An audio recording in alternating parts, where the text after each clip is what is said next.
Good morning. What is up? It is August 25th and I am here at the Chapin Pass Trail and I'm going to be doing a 3-mountain summit this morning. It should be about 8 miles with over 3,000 feet of gain, so it's going to be a steep little morning for us. It's about 6:55. We're going to get out and get after it. It's a brisk 45 degrees, hence the hat. Before I get into today's run, if you are into trail running, ultra marathon training, or mountain vlogs, you should consider subscribing because that's what I pretty much post on my channel. But I'm also really excited because I'm testing out some Jonji apparel that I think is going to be so good for the fall. I have the Rover hoodie on and I also have their 9-inch trail shorts that I'm super excited to try out today. That being said, let's not dilly-dally, let's get after it.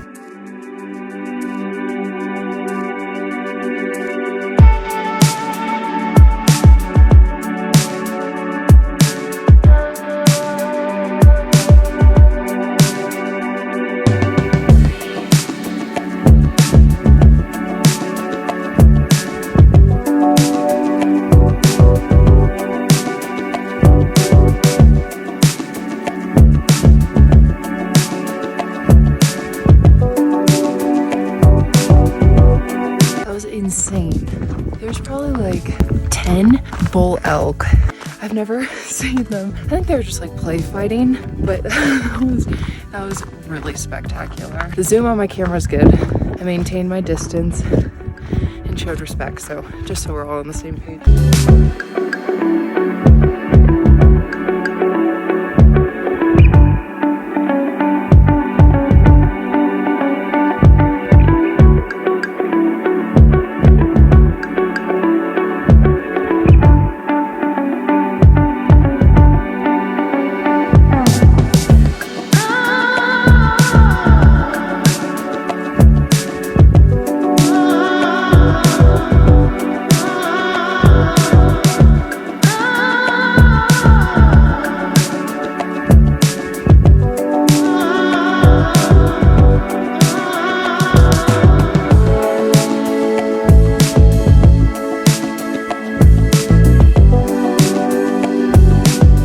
So I'm on next to the summit of Chiquita and I just had to say a couple things. First off, this hoodie was the move. It's crazy. Last weekend it was so hot in the mountains.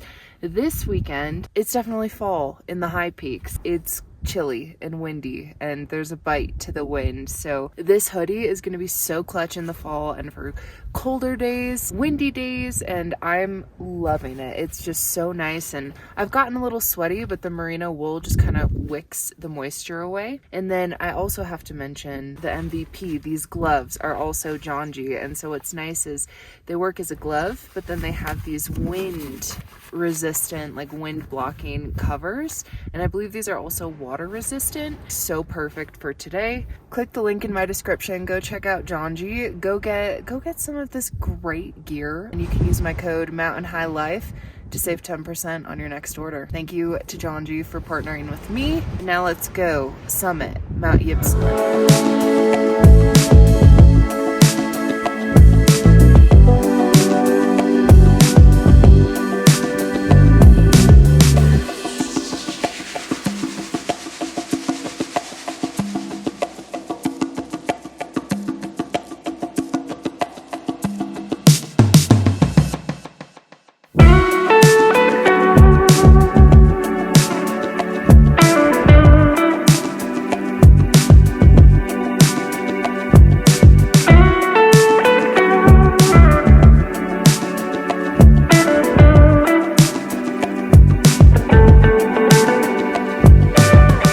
Chapin, Mount Chiquita, Mount Ypsilon, done. I'm so excited. I have been eyeing these mountains for the better part of 2 years. I want to say it was 2022 when I was like, I want to summit Mount Ypsilon. Last year, by the time I got really into trail running in the fall, this road that the trailhead is off of is called Old Fall River Road, and it is closed in September. So I kind of lost the opportunity to accomplish it last year. So I am so stoked I made it happen this year. That is so awesome. It was not so much running. The trails really, it gets really primitive after Chiquita, so it's just very uneven and very difficult to maneuver, so not a lot of running. It's also very steep. That's okay. Either way, we did it. Here's another thing about Old Fall River Road is it's one way, so I kind of have to take a different way out that I came. Let's go.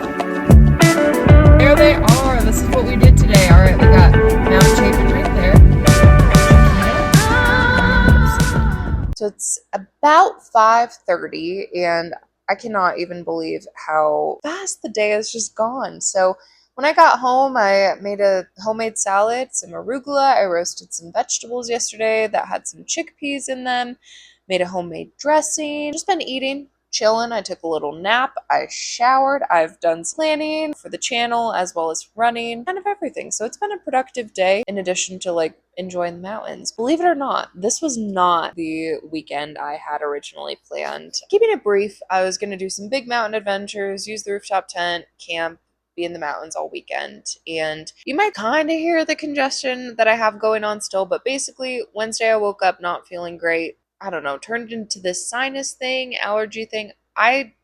It's Sunday and I'm pretty sure it's just allergies, but my body like never really felt bad. It was just like from like here up, just felt crummy. So I don't know what it is. Pretty much on Friday, which was the day I had intended to leave for the mountains, I just was very realistic and was like, I don't want to go drive 4 hours and have my body turn around, become full-blown sick, be sleeping in the tent. Although the rooftop tent is really nice, don't get me wrong. I just don't want to be dealing with that. You know, I'm just going to stay home. If I wake up Saturday and I feel better, great. I'll plan to do something on Sunday. And if not, I'll just rest all weekend. And I did that and it was very healing. And so I wanted to take a moment to just kind of talk about some things which I think have required some healing. So full disclosure, this is going to be me talking about my personal past month after my 100K or longest run, biggest race of my life. And I think it's really important to have this conversation because I don't think it's something that gets talked about frequently. As somebody who is pretty new to the ultra marathon scene, pretty new to like super endurance events, which I mean 66 miles is hardly anything compared to what some people do. Out of the last 12 years of my running career,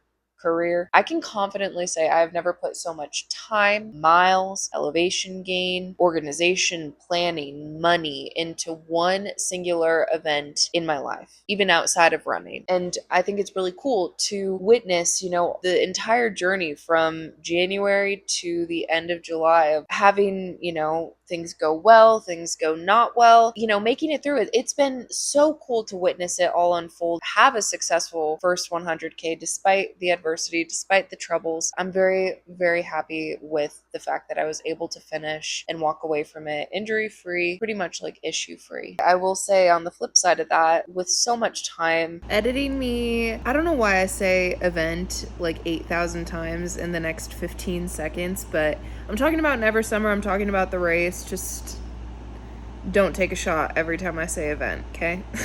And organization and effort put into this one event. After the event, I've been like a little distraught. Leading up to the event, it's like, yes, here we go. You get all this energy. And it's even like the week after the event, there's still this adrenaline of like, whoa, I did that. That slowly fades and it all kind of goes back to normal. And then it's like, well, what do I do now? What do I train for? For like 2 weeks after the race, I was like, do I sign up for a race? No, I don't. Do I sign up for a race? No, I don't. It was like inner turmoil and almost feeling like I lacked direction because for the last 8 months, it's like, it's been a thought in my head. I've thought about Never Summer every day. And to not have that, it's been very eye-opening to the level of, I don't know, emotional attachment or like mental attachment I had to this event. And I've just never really had that before in my running and ever with running. So it's been kind of hard to like kind of get through feeling like, what do I train for? How do I train? How do I run in conjunction, you know? And this might sound naive and I think perhaps it is, but I fully anticipated the recovery for it to be a few weeks. I did not expect to get out and run the next weekend. I thought maybe like, okay, like 2 weeks for sure, like still probably gonna feel it, but I didn't really think it would take upwards of a month to fully recover. And like I said, that might be naive, that might be egotistical, I don't know, but I just really thought that I would bounce back a little bit faster. And I really noticed it more so in some of my longer events during the work week when you're doing, even upwards of 8 miles. I hardly noticed it, but it was those longer days where it was like, okay, ready to be done. And I've had that, but not to the point where my legs were just like, I wouldn't be able to do another 5 miles right now. I think I've still had this expectation that might be not like completely conscious, but holding myself to an expectation, feeling like I can't always like meet those expectations. And I don't think it's a coincidence that I have this like allergy thing, sinus thing. And I do think I was kind of for this last month, maybe even like pushing the recovery as far as waking up early, getting to the mountains, not getting enough sleep, and not really respecting some of the signals my body was giving me as far as like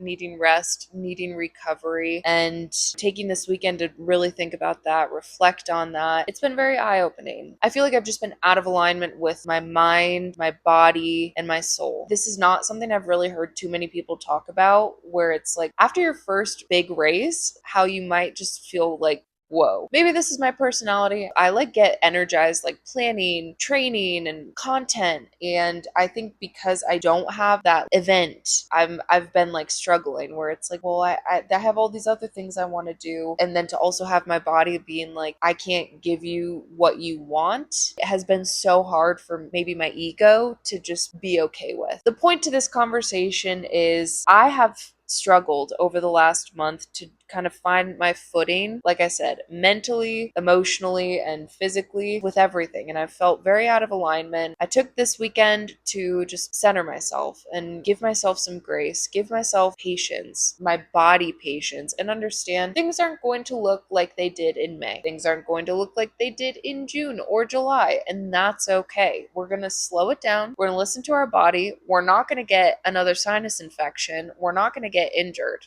No, it's been very interesting. It's been very humbling. I have some clarity. I have some perspective. I have some patience. And I feel like I can just kind of use the next few months before we start thinking about 2025 to really just enjoy my why.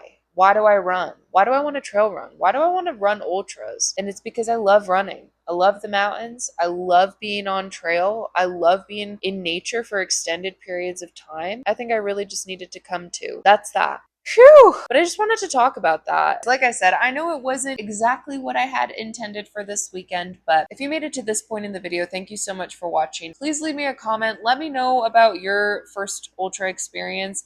Even if it was years ago, what your thoughts were, if it was similar to me or the exact polar opposite of me. I'm very curious to know. Leave it in the comments below. Give the video a like, please. It helps the channel. With that being said, thank you so much for watching today's video. I hope you have a great rest of your day, and I will see you in my next adventure. Bye.